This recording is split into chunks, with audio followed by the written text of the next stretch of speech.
Шофер идет по автостраде Москва-Горький. Il y avait un camion qui roulait sur l'autoroute Moscou-Gorky. Le chauffeur a stoppé pour vérifier son moteur. En descendant de sa cabine, il a regardé le ciel et aperçu un avion. Il s'est dit en lui-même, tiens, l'aviation fait une sortie. Mais soudain, il entendit un bruit sourd et aperçut deux flashs lumineux. Et l'avion se mit à tomber en vrille. C'était donc une explosion. Oui, c'était des explosions. Les deux sièges éjectables venaient d'exploser en même temps. Et ce sont les deux artistes de cirque embauchés comme mécaniciens qui les avaient piégés à l'explosif.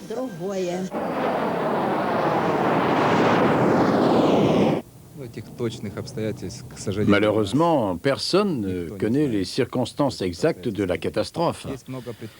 La commission d'enquête n'a pas réussi à les établir avec certitude.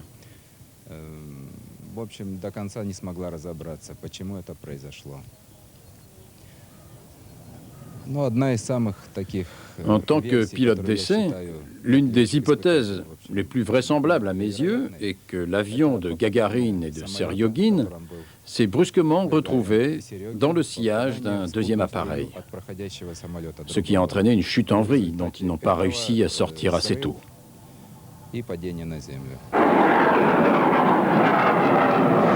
J'en connais ce que tout le monde connaît, c'est ce qu'on peut voir au musée, c'est-à-dire que s'il faisait un vol d'entraînement sur MiG-15, je crois, un biplace, et que bien donc ce dernier vol s'est terminé tragiquement, mais on cherche toujours, on n'a pas apparemment, en tout cas il n'y a pas de version officielle de raison de cet accident. Il faisait pas particulièrement mauvais, il était avec un instructeur hautement qualifié, lui-même était à son dernier vol, était qualifié.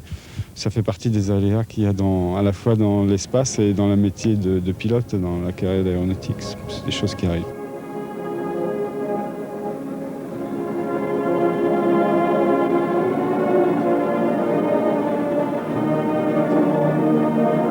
C'est le 28 mars ce matin, 24 heures après l'accident, que Radio Moscou annonça aux Soviétiques et au monde la mort de Youri Gagarin, le pionnier de l'espace.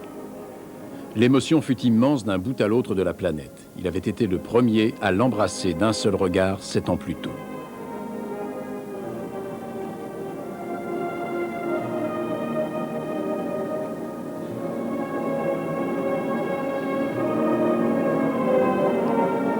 Un peu plus tard, l'agence TASS avait fourni quelques détails sur les circonstances de l'accident. Gagarine effectuait un vol ordinaire à bord d'un avion d'entraînement biplace en compagnie d'un instructeur, le colonel Vladimir Seryogin. Leur appareil s'était abattu alors qu'il regagnait sa base, non loin du village de Novosielovo, dans la région de Kiriak, à 120 km au nord-est de Moscou.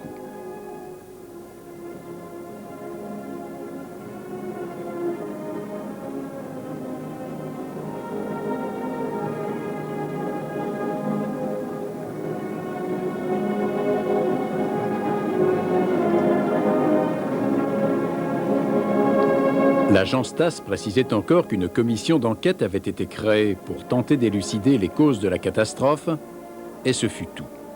Il n'y eut plus jamais d'autres communiqués officiels. Et le jour des funérailles nationales, quand leurs cendres furent scellées dans le mur du Kremlin, les rumeurs les plus folles avaient déjà pris leur envol.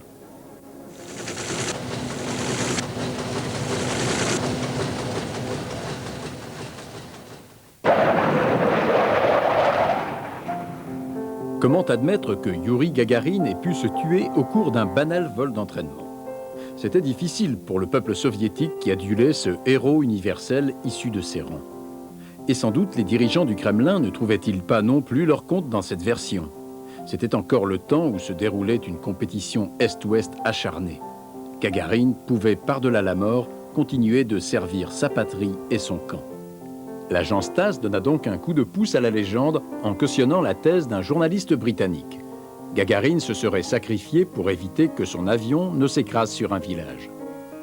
Au même moment, un colonel tchèque affirmait au micro de Radio Prague que le cosmonaute se serait tué aux commandes d'un prototype d'avion-fusée. Ces rumeurs-là firent aussitôt le tour du monde.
Получилось так, что в тот день я был в учебном Moi, ce jour-là, je me trouvais à la Cité des Étoiles, dans une salle d'études. Et j'ai brusquement compris que quelque chose ne tournait pas rond. La nouvelle s'était mise à circuler que l'avion de Gagarine n'était pas rentré.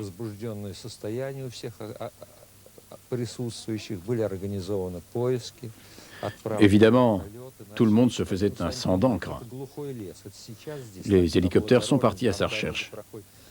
Ici, à l'époque, c'était une forêt sauvage, sans voie d'accès. Selon les calculs de la commission d'enquête, l'avion est arrivé par là, avec un angle de piqué de 50 degrés. Le choc fut épouvantable. Creusant un cratère de 2,30 m et dispersant les débris sur une surface énorme. В результате удара все разлетелось, развалилось, огромные территории обломки осеяли, если можно так сказать. On a ratissé le site pour essayer de tout ramasser. Il fallait en effet être en mesure de reconstituer l'appareil pour procéder à une expertise technique. Mais l'élément le plus parlant qu'on ait retrouvé, ce furent les traces des aiguilles sur la montre de Gagarine, qui permirent d'établir l'heure exacte du crash. Le site est devenu un lieu de pèlerinage. Aujourd'hui, 30e anniversaire du vol de Gagarine, les cadets d'un lycée militaire voisin montent une garde d'honneur. Des écoles y organisent leur cérémonie de remise du foulard des pionniers. Remarquant son étoile de héros de l'Union soviétique, l'institutrice demande à Lev Diumine de dire quelques mots aux enfants.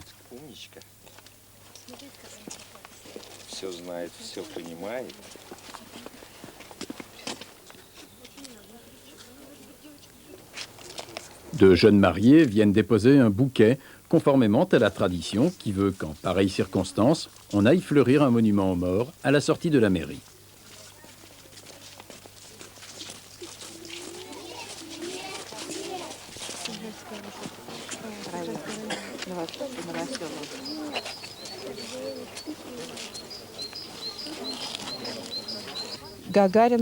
Gagarine, pour tous les enfants, constitue à mes yeux un idéal. En classe, ils posent beaucoup de questions à son sujet. Et comme l'accident s'est produit non loin de chez nous, ils en posent aussi sur sa mort. L'un d'entre vous peut peut-être dire lui-même ce que nous lui avons raconté sur Gagarine. Peut-être toi, Eugène. Eh ben, vous nous avez raconté beaucoup de choses sur son vol. Vous nous avez dit aussi comment il a volé une fois autour de la Terre et aussi qu'il était très gentil.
Vint alors le temps des honneurs et de la gloire.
Une nouvelle vie commençait pour Gagarine. En 108 minutes, il était devenu le symbole vivant de la Russie nouvelle qui venait de battre l'Occident dans la course à l'espace.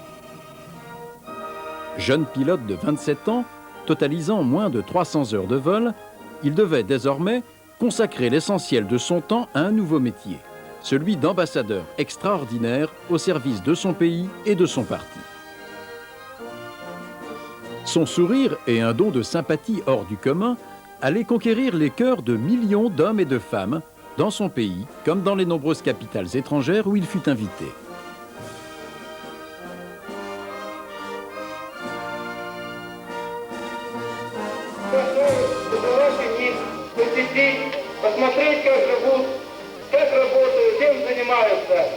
С удовольствием побывал бы везде, но боюсь, что времени везде не хватит побывать.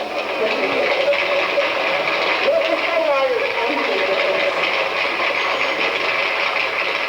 Разрешите, дорогие товарищи, передать мне, вам, большой космический привет от моих товарищей-космонавтов.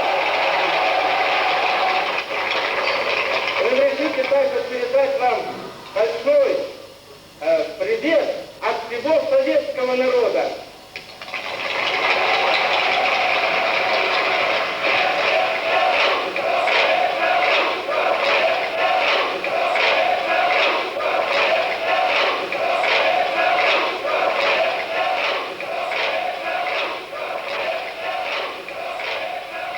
И она говорит, я прямо вам скажу, так что, его убили? Pour revenir à la question de départ, Гагарин и Королёв, je vous le dis franchement, будучи, ну, если хотите, après l'accident, сынами наших, la mère de Gagarine m'a demandé они были est-ce qu'on l'a чужды tué? вот этой верхушки с глубочайшим образом. И отторжение должно C'est que, было voyez-vous, быть, и конфликт должен Gagarine et быть. Korolev étaient de vrais fils de notre patrie. Теперь я отвечаю на ваш Des gens honnêtes, вопрос. très éloignés des élites dirigeantes, fondamentalement très éloignés Что d'elles. нас сблизило с Гагарином? Et cela pouvait être source de conflit, Почему у нас с ним conduire стали à такие, un я mécanisme de скажу, rejet mutuel. Перед ним в Comment? этой ситуации, которую я вам обрисовал, Je l'ignore, возник вопрос. et je ne veux donc pas épiloguer sur cette question.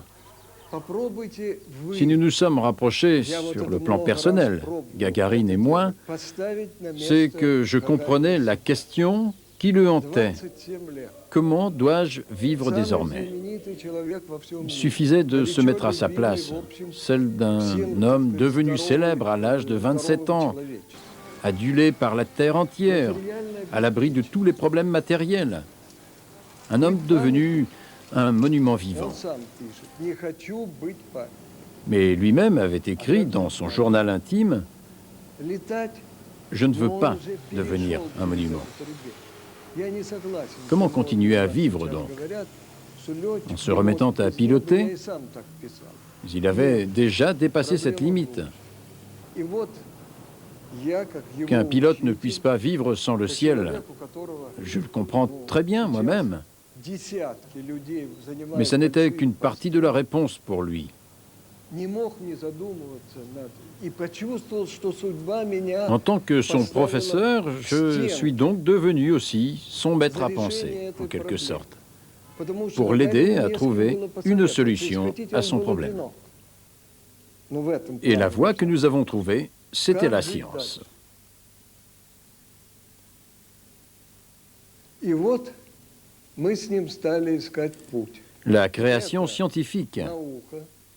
qui donne tant de Я сам satisfaction этому посвящаю всю свою et жизнь. qui épanouit émotionnellement une vie, И вы знаете, только qui lui ouvre в des этом perspectives творчестве, quand on s'y consacre, comme je общении l'ai с fait. людьми, с учениками, с молодыми, La ты science скорее qui permet de vivre pleinement avec son temps, вот ту отраду, которая смысл жизни делает ну, положительным, эмоциональным, перспективным. Ну как в нашей обстановке сегодняшней жизни? c'est ainsi que nous avons créé notre microcosme scientifique. Мы создали Une niche écologique, микромир, comme celle qu'avait constituée Korolev avec ses cosmonautes. который с ними создал Королёв, а потом вот и мы. Le professeur Belotsarkovsky travailla en qualité d'expert au sein de la commission d'enquête sur la mort de Gagarine. Pour en connaître les conclusions, les soviétiques durent attendre la parution d'un premier article co-signé par le cosmonaute Leonov et le professeur dans la Pravda du 23 mars 1987, 19 années donc après le drame. Depuis, de nombreux autres articles ont suivi. Le professeur a reçu en effet l'autorisation de consulter les 29 volumes d'archives issus des travaux de la commission d'enquête. Et il engagea alors une nouvelle expertise avec l'aide de ses étudiants. Nouvelle victoire de la transparence. Après nous avoir reçus une première fois dans le musée qu'abrite la maison du père de l'aviation russe, il put nous inviter dans les locaux de l'Académie Joukovsky, où Gagarine prépara son diplôme d'ingénieur. Youri Gagarine ne se trouvait certes pas aux commandes d'un prototype d'avion-fusée le jour de sa mort.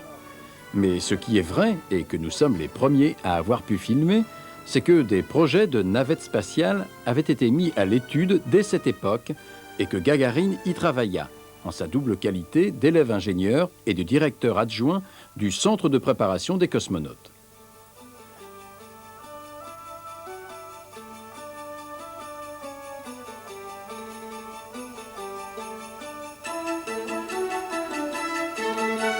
Gagarine élabora son propre projet d'avion spatial et en étudia les caractéristiques aérodynamiques sous toutes les coutures.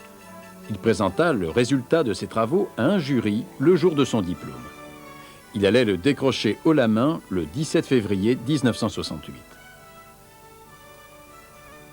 Стационарные характеристики данного аппарата. По этой методике летательный аппарат заменяется крылом сложной в форме пламя. И вы знаете, после больших перерывов, конечно, надо... Après ces nombreux voyages, il lui fallait retrouver son savoir-faire de pilote et reprendre ses vols, ce qui exige beaucoup de temps. Ему была предложена определенная программа подготовки. Une formation spéciale lui fut donc proposée. И он эту программу Et il стал se mit à l'ouvrage. устойчиво, выполнять. Вначале ее подготовил инструктор. Ses compétences de pilote furent vérifiées à chaque stade Командир эскадрильи. et un dernier contrôle devait être effectué par le commandant du régiment, le colonel Seriogin, Лететь. avant qu'il ne soit lâché en solo. Последний этап проверки его техники пилотирования командиром полка. C'est pourquoi ce vol du 27 mars était un vol tout à fait ordinaire sur UTI MiG-15, une version biplace d'entraînement du chasseur MiG-15 de Mikoyan et Gourevitch. Ils sont donc partis sur la zone qui leur était affectée, ils accomplirent la mission et demandèrent ensuite par radio l'autorisation de rentrer, autorisation qui leur fut accordée. On connaît l'heure de cette dernière communication radio et celle du crash. Entre les deux, il s'écoula à peine 2 minutes. Но столкновения с самолетом быть не могло, потому что самолет другой никакой не упал. Une collision avec un autre appareil ne peut pas être à l'origine de l'accident parce qu'on aurait alors retrouvé une deuxième épave. Pour moi, La seule cause possible, c'est la rencontre avec un ballon-sonde lâché par la station météo voisine. Bon, alors il y a deux possibilités. Ou bien ils ont percuté la caisse suspendue du ballon-sonde, ce qui aurait entraîné une dépressurisation de la cabine et l'évanouissement des pilotes. Ou bien, pour éviter cette collision, les pilotes ont tiré trop fort sur le manche, provoquant la chute en vrille de leur avion. Tous deux se connaissent depuis longtemps, mais leur débat sur les circonstances de l'accident du 27 mars 68 n'est toujours pas terminé. Je sais que l'hypothèse existe, mais moi je continue de douter que leur avion était sorti de la vrille. Tu peux toujours douter, mais cette hypothèse-là est confirmée par l'heure de l'accident et les calculs mathématiques sur la durée de la chute.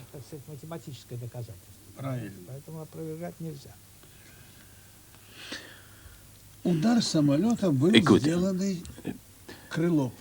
les ailes de l'avion ont été rasées sous un angle d'environ 12 degrés. L'aile droite a été complètement cisaillée, tandis qu'il restait un morceau de l'aile gauche. Ce qui signifie qu'au moment du crash, l'avion était incliné sur une aile. Deuxièmement, est-ce qu'un plafond de 900 mètres était suffisant pour sortir d'une vrille? C'était 800 mètres et certains disent que c'était plus bas. Les nuages les plus bas étaient à 250-300 mètres.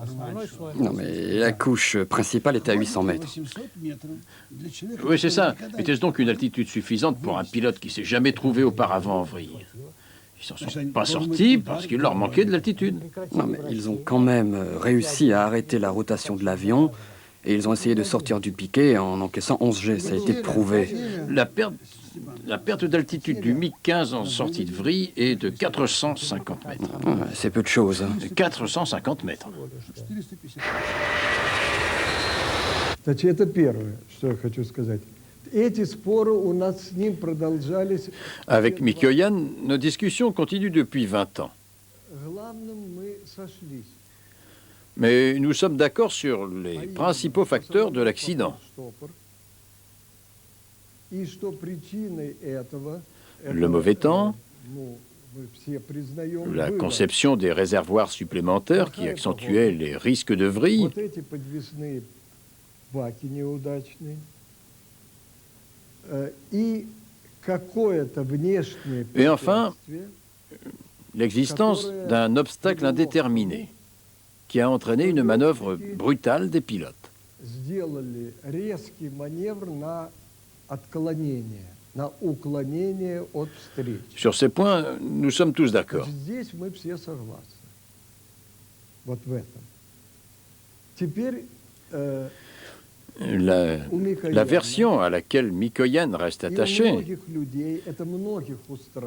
c'est que cet obstacle était un ballon-sonde, ou encore un vol d'oiseau. On ne peut pas catégoriquement l'exclure, mais l'enquête ne l'a pas confirmé.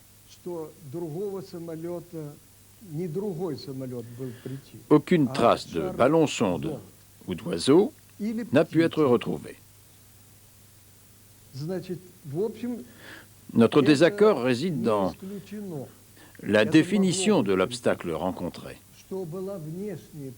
Mon hypothèse à moi, c'est qu'il s'agissait d'un deuxième UTMIG-15 que Gagarine tenta d'éviter. En reprenant l'enquête, le professeur Beletsarkovski découvrit que beaucoup de choses avaient cloché ce 27 mars 68. C'est ainsi que deux MiG-21 avaient été autorisés à décoller de l'aérodrome de Chkalov 1 minute seulement après l'envol de l'UTMIG-15 de Gagarine et Seryogine, et qu'ils avaient bien failli le percuter à cause des nuages. Il établit également que l'avion de reconnaissance météo n'avait pas pu prévenir Gagarine et son instructeur que la couche de nuages était beaucoup plus basse qu'ailleurs, au-dessus de Novosielovo, compte tenu de la trajectoire de son vol. Il découvrit surtout qu'un second UTI MiG-15 était en l'air au même moment et dans une zone voisine. En théorie, les deux appareils devaient évoluer dans des zones voisines, mais distinctes. Dans la pratique, il y a de fortes probabilités que les choses se soient passées tout autrement. En étudiant les marges d'erreur des instruments de navigation, le professeur prouva que les deux appareils pouvaient fort bien s'être retrouvés au même endroit, au même moment.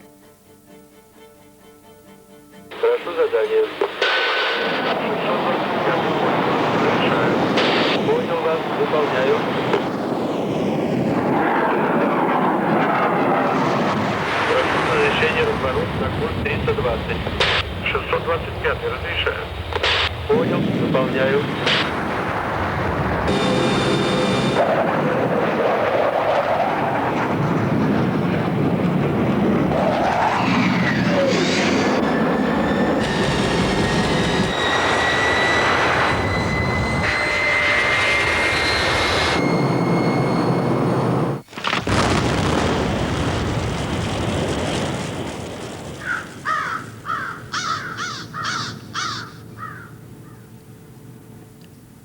Youri Gagarin et son compagnon ne furent donc pas victimes d'un attentat, puisque la commission réussit à reconstituer leur appareil et leur siège éjectable. Pour la même raison, il est exclu qu'ils aient réussi à s'éjecter, comme certains soviétiques s'obstinent à le croire depuis plus de 20 ans. Youri Gagarin est mort, comme beaucoup d'autres pilotes, tout simplement, pour avoir voulu redevenir un des leurs et cesser de n'être plus qu'un monument vivant.